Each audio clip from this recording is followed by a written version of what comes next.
Hi, you guys. Welcome in. I'm gonna, you know, stay in this little chat room until more people join the call. So let's wait like 10 more seconds for some more people to come on in, and then we're gonna get started with today's lesson. So let me start sharing my screen, and let's see if we can. Oh, spoiler for later. Okay, let's see. Perfect. Let's get this going. Welcome in, you guys. Welcome in. My name is Miss G, and I will be teaching a lesson all about ancient Greece and mostly focusing on the mythology aspect of it. So let's get into it. Imagine living in a world where thunder isn't just a weather event, it's a sign that Zeus, the god of the sky, is angry, or where falling in love means that Aphrodite, the goddess of love, has chosen to bless or curse you. How would your life be different if divine beings controlled the world around you? Type that in the chat below. I'm curious to see your guys' answers before we get into the lesson. Today, we're going to be diving into ancient Greek mythology and religion, a world of powerful gods, legendary heroes, and myths that helped shape an entire civilization. We're going to get in with the basics. I have my standard and my learning objective. By the end of this lesson, you'll be able to describe the role of mythology in everyday Greek life. There's a few more that I didn't include, but identify major Greek gods and their symbols and analyze how myths reflect values and explain the natural world. Let's begin our mythological journey. Before we jump in, let's define a few important key terms that will guide our understanding. So, I will touch on these more later as we go into the slideshow, but here are just some four key terms that I pointed out. Again, I will elaborate more on them as we go on. Mythology, a collection of traditional stories involving gods and heroes used to explain nature and cultural traditions. Pantheon, the full group of gods in a religion. In this case, the hundreds of Greek deities. Oracle, a priest or priestess who communicated prophecies from the gods, like the famous oracle at Delphi. Epic poem, a long narrative poem that tells the stories of heroic deeds like the Iliad and the Odyssey. Well, that brings me to the Iliad and the Odyssey. Let's talk about these two poems, which were central to Greek culture. These stories were originally passed down orally and would have taken days to recite. They are credited to the ancient poet Homer, and together they reveal the values and fears of Greek society, honor, bravery, loyalty, and fate. Now we're going to watch this short video.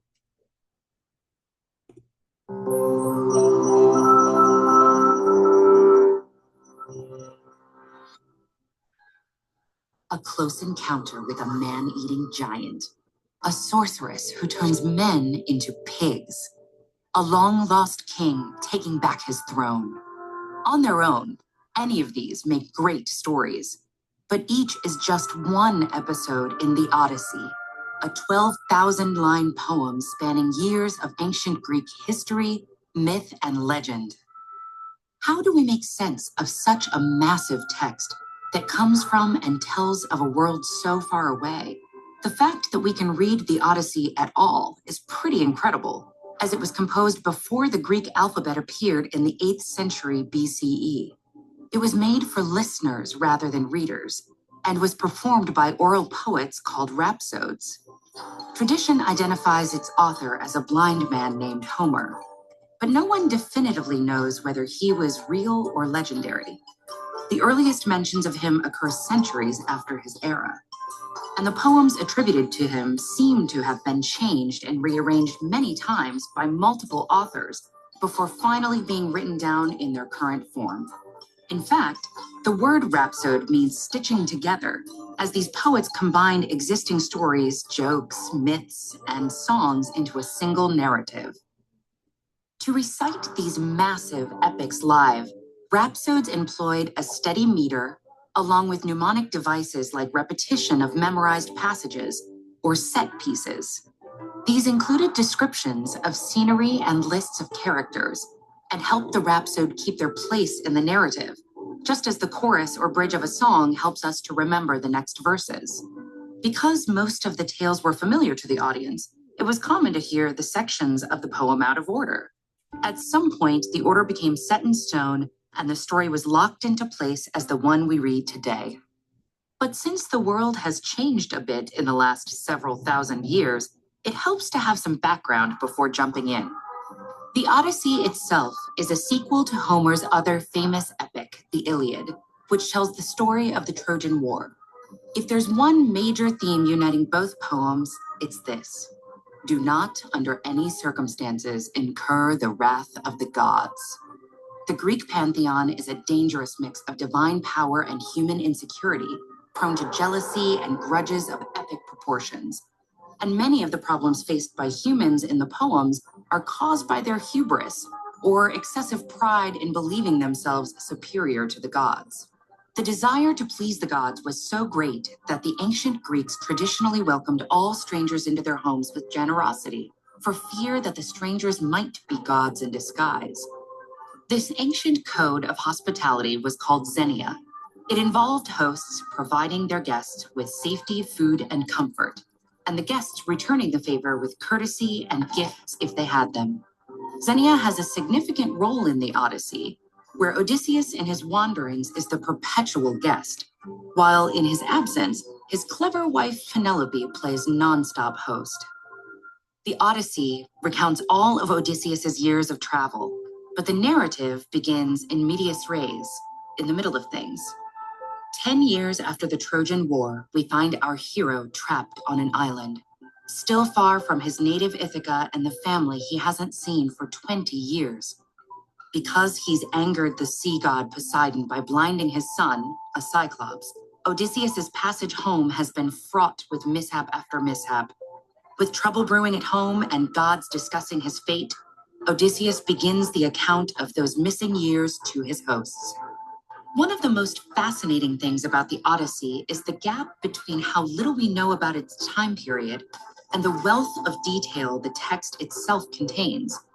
Historians, linguists, and archaeologists have spent centuries searching for the ruins of Troy and identifying which islands Odysseus visited. Just like its hero, the 24-book epic has made its own long journey through centuries of myth and history to tell us its incredible story today.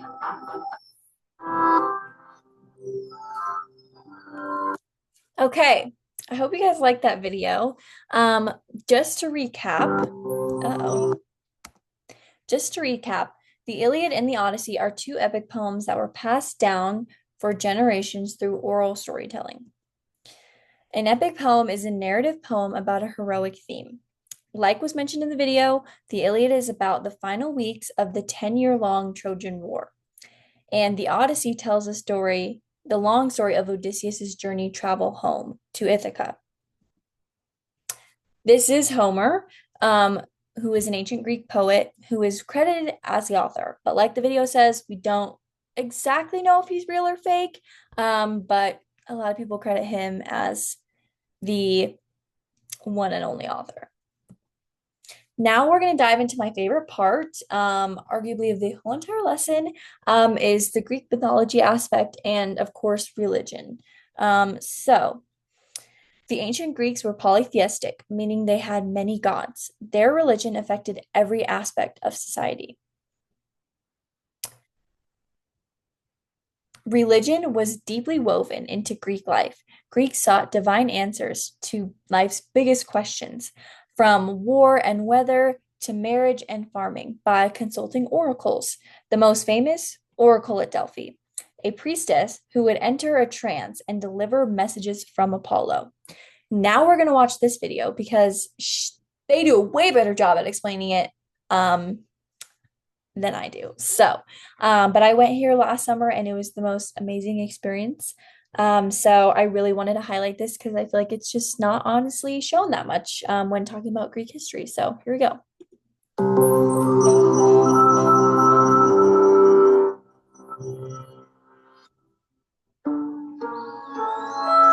As the sun rises over Delphi in 500 BCE, Aristonyche hurries to the temple of Apollo.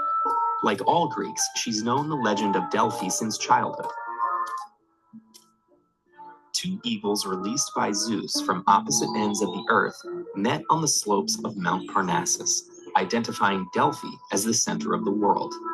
Marking this spot was a mysterious stone guarded by a legendary serpent called the Pytho.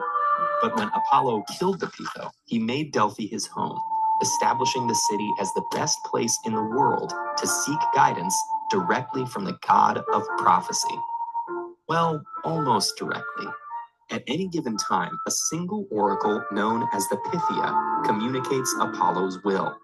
Reserved only for women, this is the most important job in the city, and one that Aristonyche will soon have to take on as the current Pythia in training. Despite serving in the temple of Apollo for many years, Aristonyche is still uncertain that she's wise enough to fulfill this role. But these doubts will have to wait.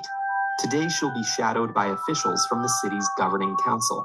If her performance meets their standards, this is the day she'll become the new Oracle of Delphi. In the heart of the Temenos, or sacred enclosure, Aristonyche greets the current oracle and the city officials. The group joins the procession to the Castilian Spring, where the Pythia performs a purification ceremony to prepare for a day of prophecy. To establish whether Apollo is willing to be consulted, Aristonyche brings water from the spring to the temple priests, who sprinkle it on a goat. If the goat shudders, it will be a prophecy day. If not, travelers from as far away as modern-day Sicily, Egypt, and Afghanistan will have to wait an entire month to consult the oracle again. Fortunately, Apollo is in a communicative mood. Delphians are first in line, most seeking advice about business or marriage. Following the locals are other Greeks, and then non-Greeks, including ambassadors from great cities who plan to ask about whether to go to war or where they should found new colonies. Most supplicants bring two options for the Pythia to choose between, alongside the obligatory sacrificial cake. Aristonyche reports back to the Pythia, pointing out important figures and sharing some of their concerns, all while the city councilor takes notes on her performance. Then the Pythia disappears into her oracular chamber, known as the Auditon. Inside, she'll channel the inspiration of Apollo, uttering ambiguous prophecies the questioners must interpret.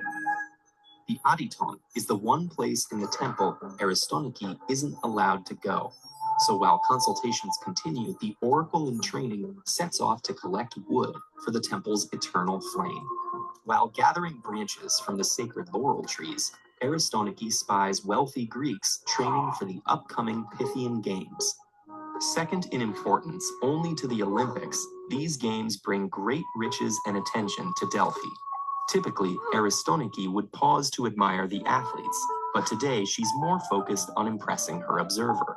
Taking the exact amount of branches necessary, she hurries back to the temple for her long-awaited evaluation.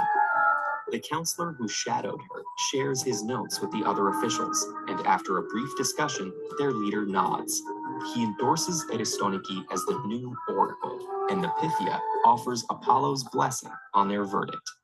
Approaching Aristonyche beside the sacred hearth, the Pythia finally unveils the secrets of her trade. Passed directly from one oracle to the next, no history book will ever record these details. But the Pythia's insights will guide all of Aristonyche's future prophecies, shaping wars, politics, and relationships for years to come, and making Aristonyche one of the most powerful women in the ancient world. As the Pythia concludes her final lesson, she points to two inscriptions on the temple walls: "Know yourself," and "Nothing in excess." Left alone to ponder these ideas, Aristonyche feels the first touch of Apollo's inspiration, the insight that keeping an open mind may be more important than finding a single answer. In ancient Rome, another powerful role was I hope you guys like that video. I don't go too much into the Oracle of Delphi in this lesson, but I just thought we'd touch on it because I feel like it's super important for understanding the role that the gods played in controlling and how much influence they had over Greeks' lives. Okay, here we go. Now we're going to go into more of the Greek mythology of it and the Greek gods. So, pantheon is a Greek word meaning of all gods, like I mentioned earlier. The Greek gods had a very complicated family tree with hundreds of gods, goddesses, and other deities. These are the primordial deities. According to Greek mythology, the world began when Gaia, the earth, emerged from an empty nothingness called chaos. Gaia and Uranus, the sky, had 12 children known as the Titans. Kronos is the most powerful Titan. He was the ruler of the gods until he was defeated by his son Zeus. The Olympic gods include the children of Kronos and Rhea and their many descendants. The important gods who live at the top of Mount Olympus are known as the 12 Olympians. Zeus. Now we're going to run through all the gods that I think are worth mentioning and noting, just for future reference. Zeus, the king of the gods. He is the god of the sky, and Zeus is often depicted sitting among clouds or on top of Mount Olympus. His symbols include the lightning bolt and the eagle. Hera, queen of the gods. Hera is the wife of Zeus. She is the goddess of marriage. Her symbols include the peacock and the cow. Poseidon, the god of the sea. His symbols include chariot pulled by horses or sea creatures or the trident. Ares, the god of war. His symbols include the spear or the shield. Athena, the goddess of wisdom and war. Her symbols are the owl and the olive tree. Athena is the patron god of Athens. Legend says she gives the Athenians the first olive tree. Fun fact for you. Demeter is the goddess of agriculture. Her symbols include the wheat and the cornucopia. Apollo, the god of sun and poetry. He is the twin brother of Artemis. He pulls the sun across the sky in his golden chariot. His symbols include the sun, bow and arrow, swan, and the lyre. Artemis, goddess of the hunt, twin sister of Apollo. She is the only goddess depicted with a short skirt, which allows her to run with ease. Symbols include the stag and the hunting dog. Aphrodite, the goddess of love. Her symbols include the dove, the rose, and the myrtle. I always butcher this name. Hephaestus, the god of fire. His symbols include the anvil, the hammer, and tongue, which are all blacksmithing tools. Hermes, the messenger of the gods. He is known for his winged sandals. He was able to quickly travel between the divine and mortal worlds. Hestia, goddess of homes. Her symbols are the tree, the kettle, or the vase. And lastly, we have Hades, which is the god of the dead and the ruler of the underworld. Hades is not considered as one of the 12 Olympians because he never lived on Mount Olympus. His symbols include the staff or the pitchfork, and oftentimes he's holding the keys to the gates of the underworld. Now, I want you guys to answer this question below. This is our kind of reflection question before I get into more of like our independent and guided practices. But I want you guys to answer this question, fill out the Google form. It's going to be linked below, and fill that out in Google Classroom. But my question to you is, do you think that epic poems like the Odyssey or heroes from Greek mythology are real? Are they legends, or can they be both? So I will give you guys like 3 minutes to fill that out. Um, and again, just submit your response on Google Forms, and that will be linked down below.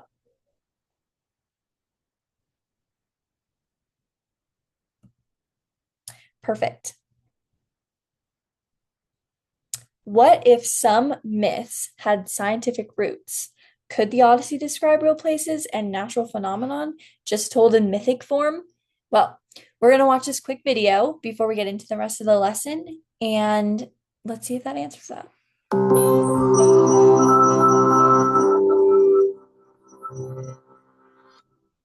Homer's Odyssey, one of the oldest works of Western literature, recounts the adventures of the Greek hero Odysseus during his 10-year journey home from the Trojan War. Though some parts may be based on real events, the encounters with strange monsters, terrifying giants, and powerful magicians are considered to be complete fiction. But might there be more to these myths than meets the eye?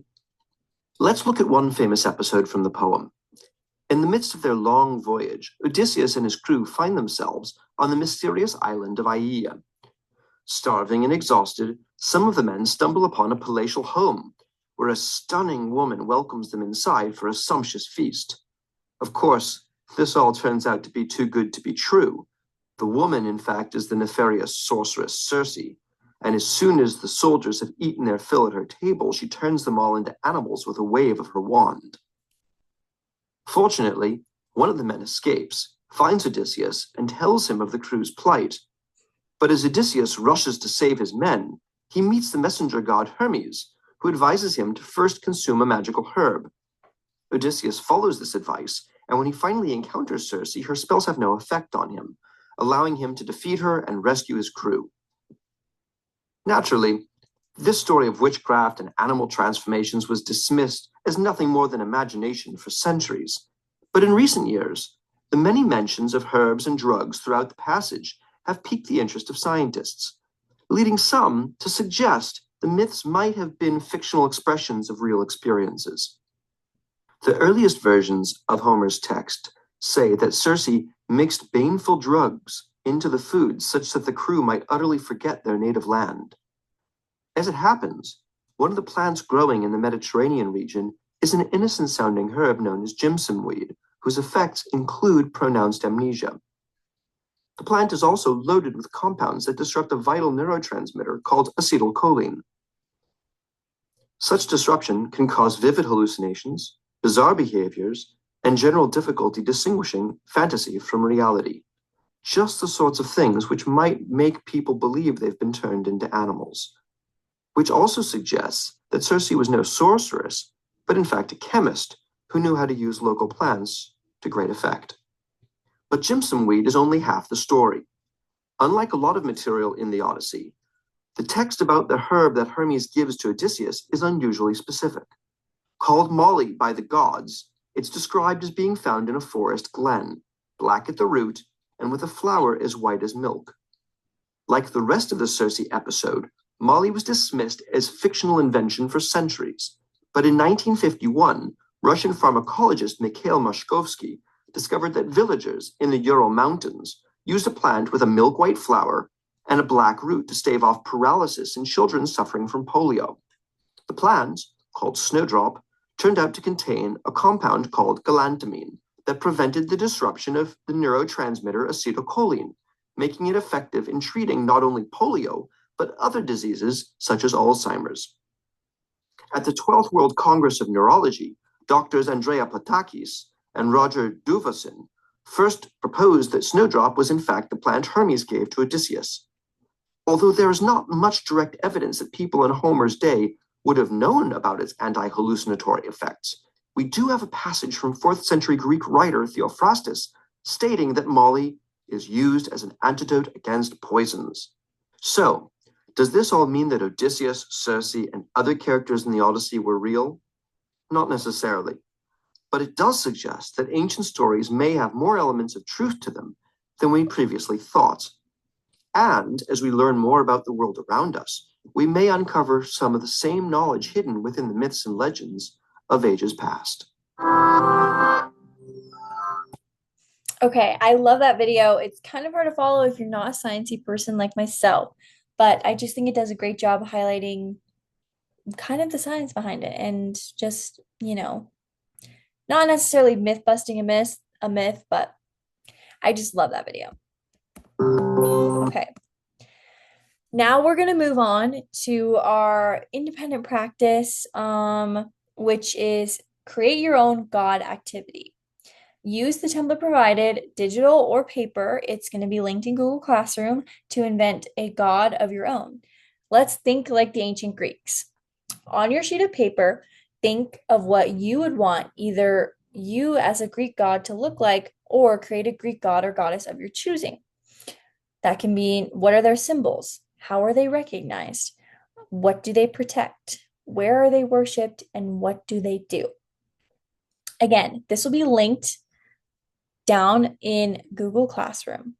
You can draw your deity or use digital design tools if you prefer. So I'm going to give you guys a few more minutes to do that. And once you're all done, I would love to see your Greek gods. So you're going to submit them to Google Classroom.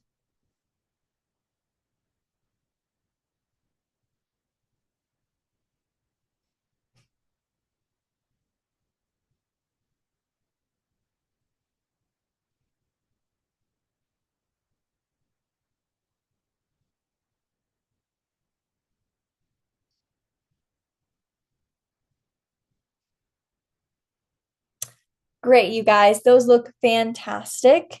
I can't wait to see everyone else's as they trickle in whenever they watch this video. But now we're going to hop to a Blook It,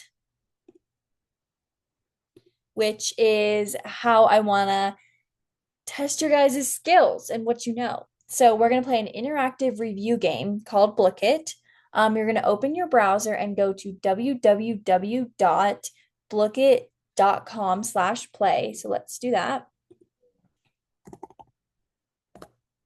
Blookit.com/play. Type that in. This is what's going to pop up. Here is your game ID. It is similar to Kahoot. I know we've played that before. Enter the game ID provided, which I will provide in 1 second. Choose a fun, school-appropriate nickname. And we're going to play through the questions about the Greek gods and their symbols. Keep in mind, your answers will be tracked, and this is a great way to reinforce key facts while also having some fun. I'm really excited to play this game with you guys. So here's that game code. Log on in. We're going to get this book started.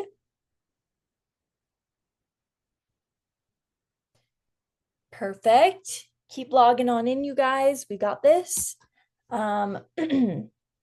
And now we're going to play the Book It. It's going to be about 7 minutes long, and it's just going to test all your knowledge and everything that you know. But other than that, you guys, thank you so much. Let's wrap up what we learned today. We explored how mythology shaped daily life in ancient Greece, who the major gods and goddesses were and what they represented, how their myths reflected and value word vomit, how myths reflected the culture's values and beliefs. I have one final question for you guys to consider. What was the most interesting thing you learned about Greek mythology today? Type that down below. Would love to hear your guys' answers. And drop any questions in the chat that you might have about this lesson, or drop your answer to the question that I just asked. But their stories are still alive in movies, books, and even brand names today. Now, if you want to dive deeper, I am going to link two links down below that are just super important, that I think that if you guys want to do for extension opportunities, anything like that.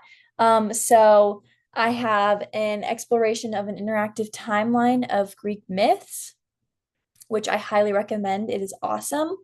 I also have a virtual tour of the Colosseum, so you can compare Roman and Greek architecture since we've already done a Roman unit.